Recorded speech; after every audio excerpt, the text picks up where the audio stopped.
comprendre et accepter que nous aussi, nous méritons l'amour, nous méritons d'être aimés, ça peut être extrêmement difficile pour certains. Alors, en dehors du fait qu'elles le ressentaient envers des personnes, c'est surtout en fait ce qu'elles avaient l'habitude de recevoir, de la part de leurs proches, de leur famille, de leurs amis, ou soit même de personnes qu'ils ne connaissent pas forcément, peu importe. Mais les personnes qu'ils ont rencontrées, généralement, ne leur envoyaient que de la colère et de la haine, que finalement, elles ont fini par croire que c'est ce qu'elles méritaient réellement. Et quand ces personnes-là rencontrent quelqu'un qui les aime réellement pour ce qu'elles sont, le choc est tellement violent, il y a tellement d'incompréhension que finalement elles vont elles-mêmes chercher à saboter cette relation qui est en train de se créer. Qu'on se comprenne bien, ce ne sont pas des personnes qui aiment vivre dans le chaos, qui aiment recevoir de la haine, absolument pas. Je pense sincèrement qu'elles réagissent comme ça par peur. Je dirais même que comme elles pensent au fond d'elles-mêmes ne pas mériter d'être aimées, elles vont donner une bonne raison d'être détestées. Elles vont faire en sorte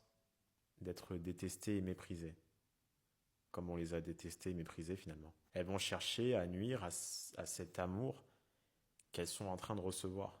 Très sincèrement, je pense pas du tout que ce soit une sensation désagréable de recevoir de l'amour à ce moment-là.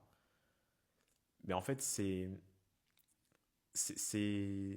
pas compréhensible, c'est pas concevable en fait. C'est-à-dire qu'on ne peut pas comprendre qu'on mérite qu'il y a quelqu'un qui nous aime après tout ce que les autres nous ont donné finalement. Ces personnes se disent toute ma vie j'ai reçu de la négativité, donc je suis fait, en fait je mérite ça, je mérite ce genre de traitement.